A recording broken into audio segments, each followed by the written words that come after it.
in our code, whenever we use axios.get, it's going to run this fake function instead. So basically, we can make axios.get do whatever we want. That's what mock implementation means.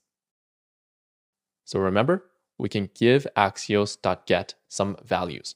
Those values are going to be saved as parameters in here.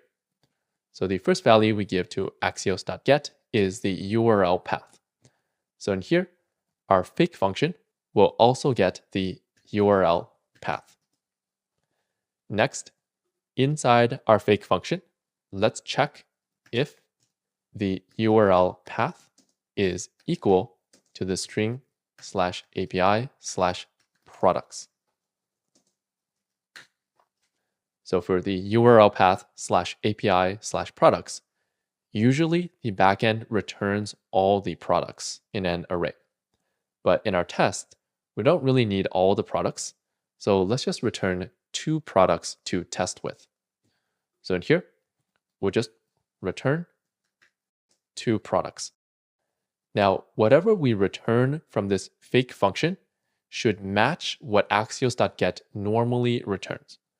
So axios.get normally returns a response with a property .data.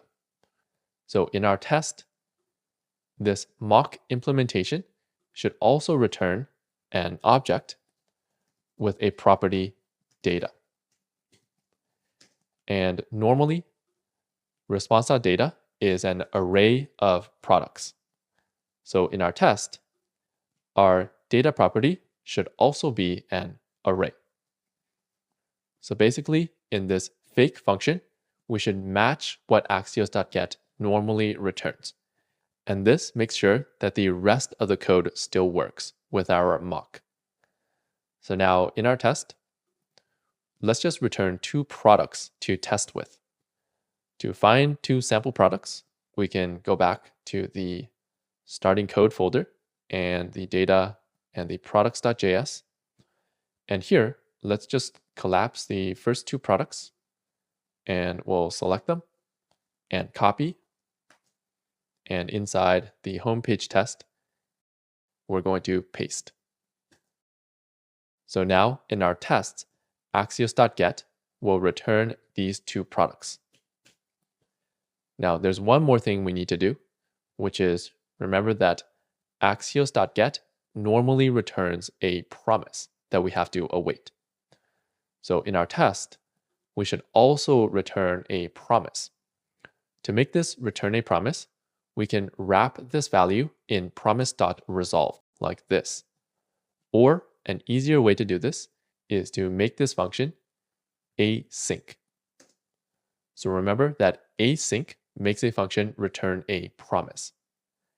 Now axios.get will return exactly what we want. And that's how we mock the implementation, which means we make the mock do whatever we want. Now, let's run our tests to make sure that this works. We'll save, and vtest will rerun, and we actually got an error. So if we look at this error, and we scroll up to the details of the error, you'll see that we got this error here, and it came from React Router. And this happens because if we look at our homepage component, remember that the homepage also contains a header component. And if we open the components folder and the header component, inside the header component, we have these link components. In order for link components to work, they need to be inside a router. In main.jsx, the entire app is inside a router. So that's why link components work normally. But in our test, our homepage component is not inside any router. So the link component doesn't work, and it creates an error. To fix this, we just need to put a router around the homepage in our test. So we'll go back to our test. And first, we'll scroll to the top, and we're going to import a router. So we'll import curly brackets, and we're going to import the memory router from the package react-router. So the memory router is specifically for testing. So we'll scroll down. And when we render the homepage, we're going to put it inside a memory router. So less than memory router.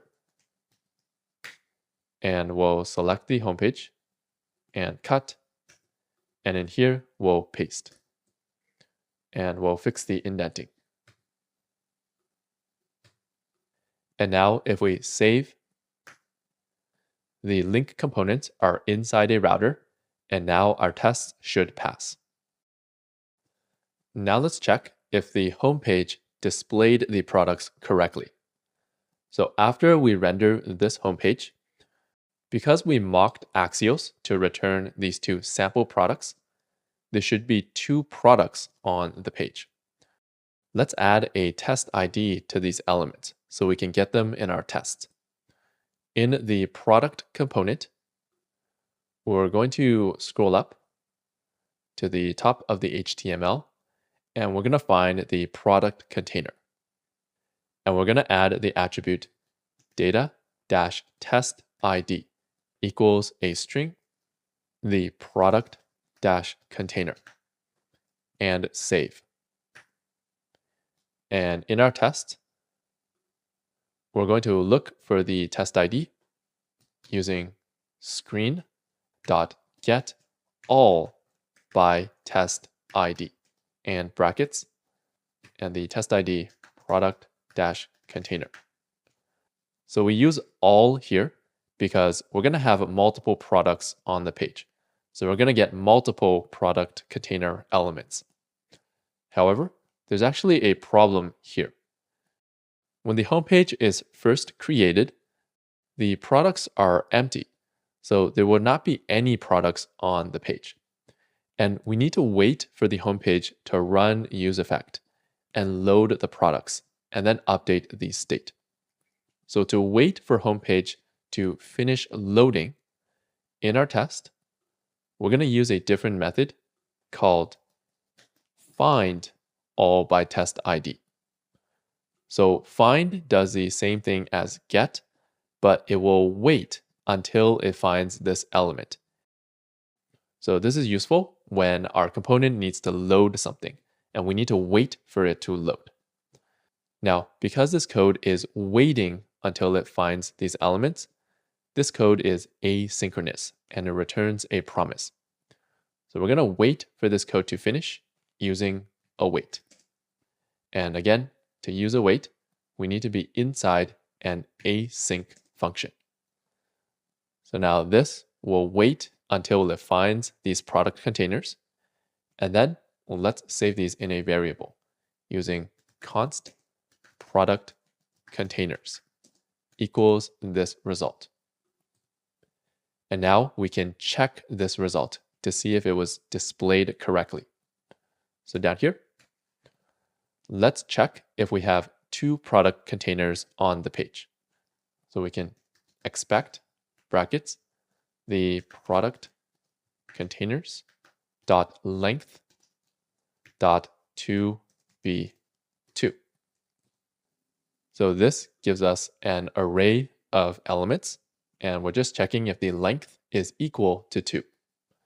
If we save, vtest will rerun, and now this test passed. So we know we're displaying the correct number of elements on the home page. Next, we'll check inside each product container to see if they have the correct product name. Now before, we used screen.getByText to search for some text on the page. However, this searches the entire page. Here, we want to check specifically the first product container to see if it has the correct name. To do that, we can use a feature called within. So we'll scroll up, and here we're also going to import within from testing library/React. And we'll scroll back down. And within lets us find things within or inside a specific element. So to find things inside the first product container, we're going to use within brackets the product containers square bracket 0. This gives us the first product container, and we're going to search inside this container. And then here, we're going to do dot get by text and brackets. And for the first container, we're going to search for the first product name. If we scroll up, this is the first product name, so we'll select it and copy. And down here, we're going to paste. So again, this search is inside the first product container for this text. And I'll add a new line to make it a little easier to read. And now we expect this to exist. So here, we'll type expect, open bracket, and just going to reformat this code a little bit. And at the end, close bracket, and use dot to be in the document and brackets. Now let's save, and vtest will tell us that this passed. So we know we're displaying the correct product in the first product container. Now let's check the second product container. We'll select this code and copy, and down here, paste, and we'll change the 0 to a 1. This gets us the second product container, and we're going to get the second product name. So up here, we're going to select this name and copy and scroll back down. And here, we're going to paste and save. And the test passed. So now we know that the second product container is displaying the correct product. Now, we could check all the other details of the product as an exercise. However, we don't have to do it because remember that all the product details have already been tested in the product component test. So instead, for the homepage component, we focus on testing things that are specific to the homepage, such as rendering multiple products and loading products using Axios. So that's how we test a more complicated component like the homepage. We need to mock the implementation of Axios.get, and we may need to wrap the component inside a router.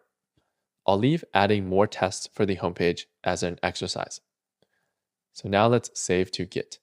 We'll open the Git section, and we'll use the message create integration test for home page and commit. So now, whenever we make changes to our code, we can run these automated tests to make sure that format money, the product component, and the home page are still correct. Now, usually we create tests for all of our components, but I'll leave that as exercises. In the next lesson, we'll learn deploying, which means how to put our React app on the internet. And that's the end of this lesson. In this lesson, we learned how to create automated tests with vtest. We learned how to create unit tests, which test one piece of the code. We learned it, expect, and describe, which lets us create a test, check the results, and group the tests together into a test suite. We learned how to create integration tests, which test multiple pieces of code working together. We learned how to test a component using render and screen.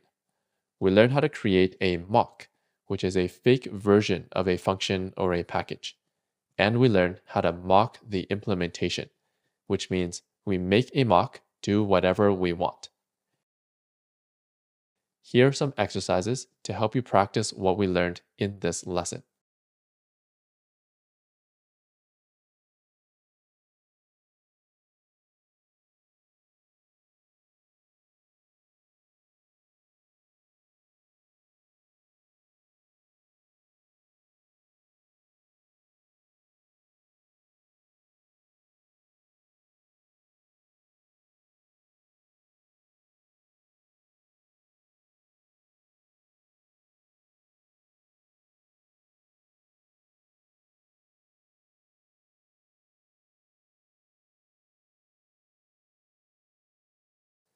In this lesson, we're going to learn deploying, which means how to put a React app on the internet.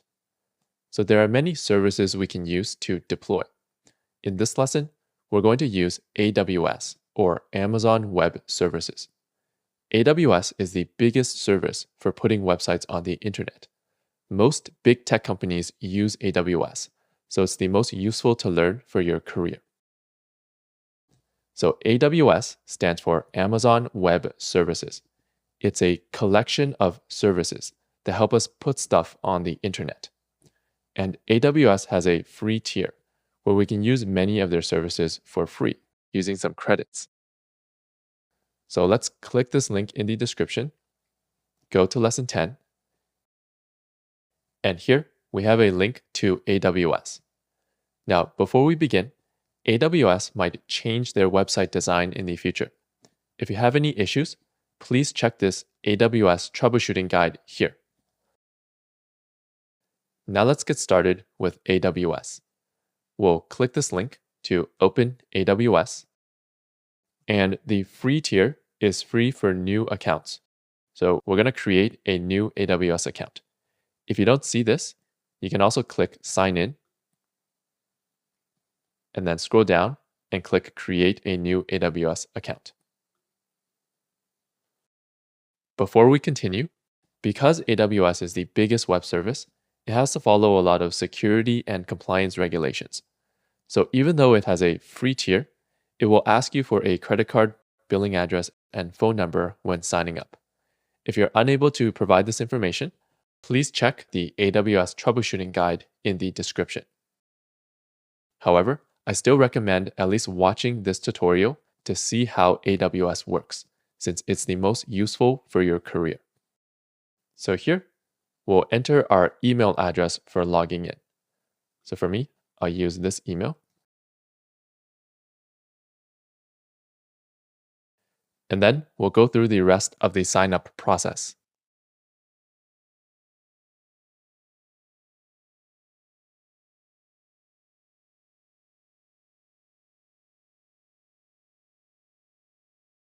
After signing up, it might take a few minutes for the account to be activated, so we just need to give it a bit of time. Now that we created a new AWS account, one thing to note is when signing into AWS, if you see an account ID and IAM here, we're going to click this Sign In with a root email button. And then here, we can sign in with the email and password we created earlier. After signing in, you can see the details of the free tier here, or by clicking here.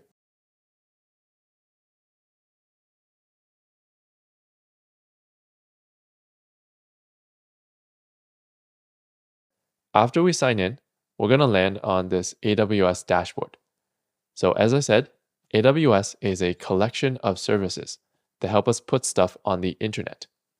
So here, we can see all the services that are part of AWS, and there's a lot of services. At the top in the search bar, we can search for a service. So we're going to start with the most basic service called EC2. And click here to open it. EC2 stands for Elastic Compute Cloud. It basically lets us rent a computer from AWS. Earlier in the course, I mentioned that many websites use a backend to manage the data, and the backend is another computer on the internet. Now, we could buy a physical computer ourselves and use that as the backend, but then we have to keep this computer running 24 hours a day and put it in our office somewhere. So this is a lot of work. And what most companies do is they just rent a computer from AWS. And AWS will manage the computer and keep it running 24 hours a day. And this saves a lot of work. So EC2 basically lets us rent a computer from AWS. This is called Infrastructure as a Service, or IaaS. This means that AWS manages the infrastructure, or the computers, for us. So to rent a computer in here, we can click the Instances section, and then click Launch Instance. By the way, one instance is one EC2 computer.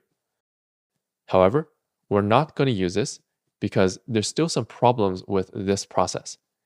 EC2 just gives us a computer. We still need to install Node.js on this computer. We still need to connect this computer to the internet, and we need to upload our code to this computer.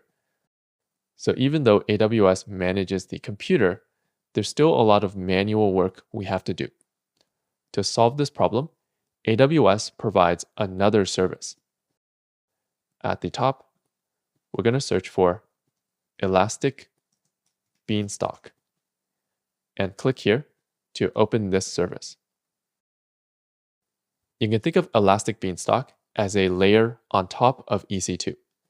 It uses EC2 to rent a computer, but it also installs all the software we need on this computer, and it connects the computer to the internet.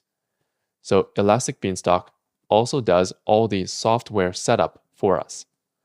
All we have to do is just upload our code to Elastic Beanstalk, and it will just work. This is called a platform as a service, or a PaaS. This manages the infrastructure and the software for us.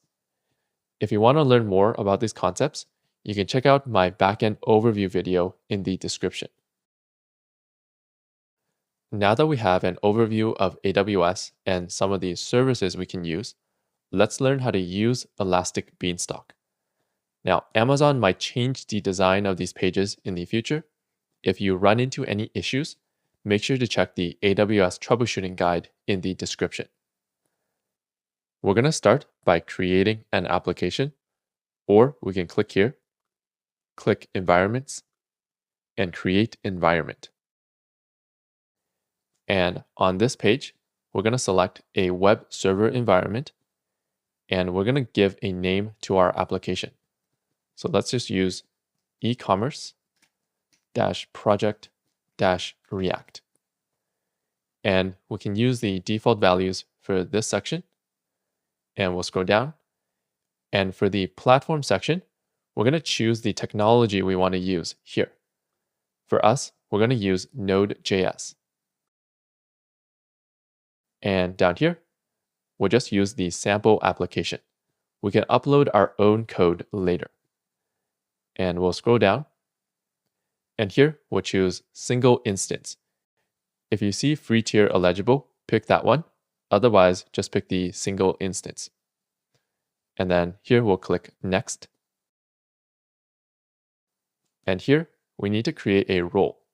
A role gives Elastic Beanstalk permission to use other services in AWS. So in here, if you already have a role for Elastic Beanstalk, you can use that. Otherwise, we'll click Create Role. And we should be able to use the default values that they set here. And we'll click Next. And then click Next. And at the bottom, we'll click Create Role. And then we'll go back to Elastic Beanstalk. And we'll click this button to refresh. And we'll select the role that we just created. For this one, we also need to create a role. So we'll click here. And then we can also use the default values that it gives. Click Next. And Next. And at the bottom, Create Role.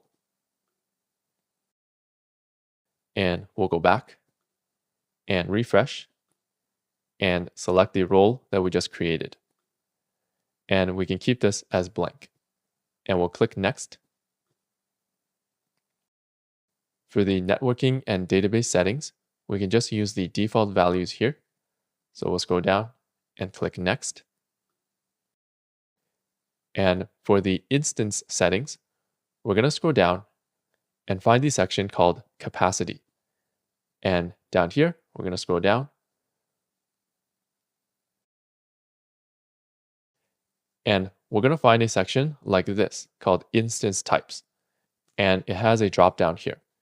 So this lets us choose the size of the computer that we want to rent from EC2. So in the description, we're going to click this link and go to lesson 10, and then follow the instructions here to select the correct instance types.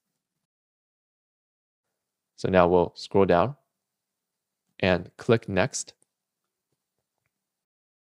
And we can leave monitoring and logging settings as the default. So we'll scroll down and click Next. And finally, we'll scroll to the bottom and click Create. So now Elastic Beanstalk is going to rent a computer for us using EC2. It will also install all the software that we need on this computer, like Node.js and NPM, and it will do all the configuration to connect this computer to the internet. So this will take a few minutes to complete. So we need to wait for this to finish. And you might need to refresh the page to check the progress. Once that's done, it should look something like this. And we can click this URL here or click here to open this website. And now we should see a sample Node.js application on this page. If something goes wrong and this doesn't work, please check the AWS troubleshooting guide in the description. Now that we set up Elastic Beanstalk, we're ready to put our code on the internet. We'll go back to Elastic Beanstalk, and our code has two parts, the backend and the frontend. We put the backend on the internet first, and then we put the frontend. To put the backend on the internet, we just need to upload our backend code to Elastic Beanstalk. So we'll click Upload and Deploy. And here, we're going to upload our backend code. However, we need to upload the code as a zip file. So we'll go back to VS Code, and I'll collapse this for now. And I actually set up the e-commerce backend so that it works with Elastic Beanstalk. So this backend has a command that will save all the code in a zip file. So we're going to go to the command line, and we're going to create a new tab. And in here, we're going to cd into e-commerce backend, and we'll run the command npm run zip. So this will save all the backend code into a zip file, which is right here. If I open this zip file, you'll see that it just contains all of the backend code. So now we just need to upload this zip file to Elastic Beanstalk. We'll go back to the browser, and we'll click this to choose a file. And for me, my code is on the desktop inside the React course folder, inside e-commerce backend. And if I scroll down, I'll see this e-commerce backend 1, which is a zip file. So I'll click this and open, wait for it to upload, and then click deploy. So now Elastic Beanstalk will take the backend code and put it on the internet. So we'll wait for a few minutes for this to complete. Once that's done, we're going to click this URL again. And now, instead of the sample application, it should say index not found, which is normal. This is how I designed my backend. Now, in the URL, we're going to click up here and go to the end. We're going to enter the URL path /API/products and press enter. So this will give us the products data that we were using in our project on our computer. So this is the same data that we saw before, except now our backend is on the internet. Now that our backend is on the internet, let's put our front end on the internet as well. For the front end, we also need to prepare our code. So we'll go back to VS Code, and I'll collapse this folder for now. And if we look at the front end code, notice that in here, we use .jsx code. However, remember that the browser does not understand JSX. It only understands normal JavaScript. So we need to convert this code into normal JavaScript first. To do that, Vite has a command for this. Inside the command line, we'll create a new tab, and this time we'll cd into ecommerce-project. And Vite has a command called npm run build. This is a shortcut for Vite build. So we'll press enter. And this basically converts all of our JSX code into normal JavaScript and saves the code in a folder called dist. So inside here, we have an index.html file, and this is the HTML for our React website. And inside the assets folder, we have this JavaScript file. So this is all of our React code, but converted into normal JavaScript. You'll also notice that Vite combined all of our code into one file, and it also minified or compressed the code. So it shortened the variable names and removed the extra spaces. This is because when we open a website, our browser needs to download all the front-end code and run it. By combining and compressing the code, it makes our website load faster. And Vite did the same thing with the CSS. You can see that it combined all of our CSS files together and compressed it. So now our front end is optimized and it's ready to be put on the internet. So now when we open a website, we need to download this React code from somewhere. So where do we put this front end code?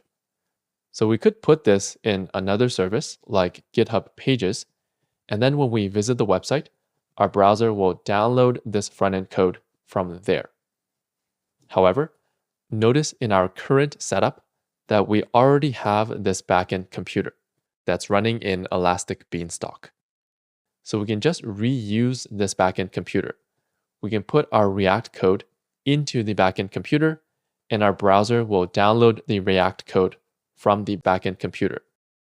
So this is a common setup, and it simplifies our setup because now we only need to set up one computer. So to do this step, all we need to do is to take this dist folder and then drag it into the e-commerce backend like this. And I added some code in the e-commerce backend so that it works with this dist folder. So now in the command line, we'll go back to the tab that's running in the backend, and we're going to create the zip file again. So we'll do npm run zip. So this will create another zip file, but with our front end code inside. And now we just need to upload this to Elastic Beanstalk. We'll go back to the browser and open Elastic Beanstalk, and we'll click Upload and Deploy. And we'll choose a file, and this time we'll choose the second file here, and click Deploy. And we'll wait a few minutes for this to complete. Once that's finished, we're going to click this URL again. And now we should have our React app on the internet. So let's try adding some stuff to the cart to make sure it works. I'll add a toaster and 2 plates. And now if I look at the cart, it updated. If I open it, we have our new products in the cart, and we can update them like usual. And if we click Create Order, it works.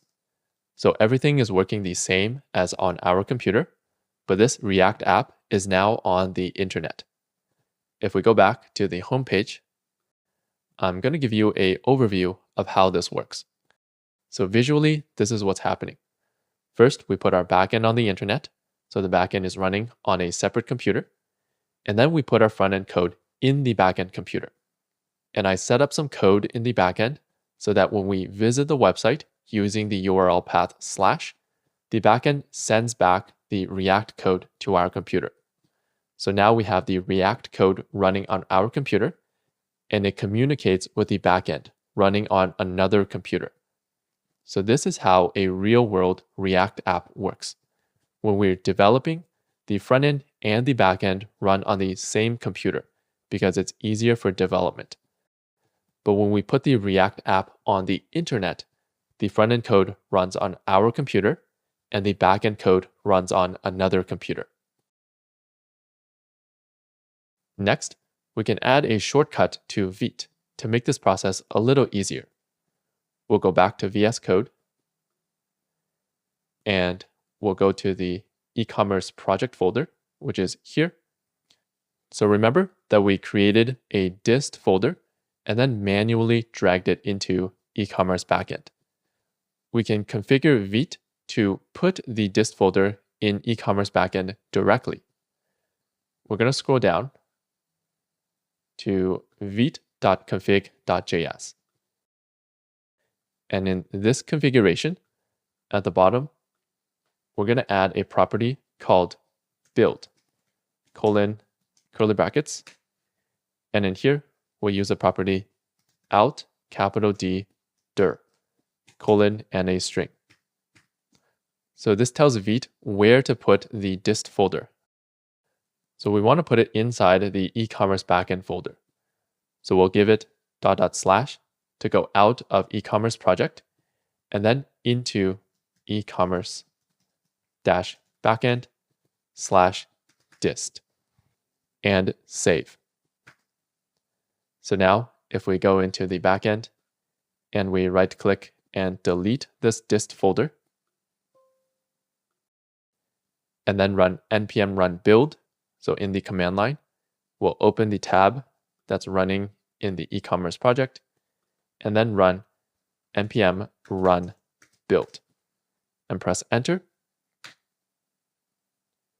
It will create the dist folder directly in here, so directly in the e-commerce backend. So this just saves a step in our process. We can also automate this process further, but I'll leave that as an exercise. So now we'll save this change into Git. We'll go to the Git section and we'll use the message save build result in e-commerce -backend and commit. Before we continue, I want to discuss how to deploy a React app without a backend. So notice that so far, to put a React app on the internet, we needed a backend. But what if we don't know how to write backend code yet? What if we just know React? So if a React app does not have a backend, we can actually just put the code on the internet directly. For example, in our code here, we're going to go back to our chatbot project from earlier. And notice that this project does not use a backend. It only has React code. So to deploy this project, we're going to use npm run build again. So in our command line, we'll create a new tab and we'll cd into the chatbot-project folder. And if we need to, we can npm install and then npm run build.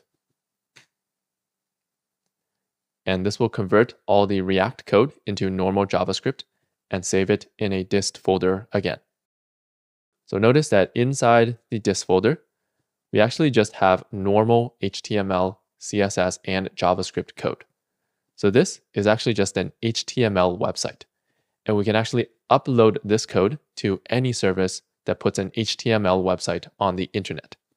For example, here I use a service called GitHub Pages. And I can just upload this code to GitHub Pages and it will put it on the internet.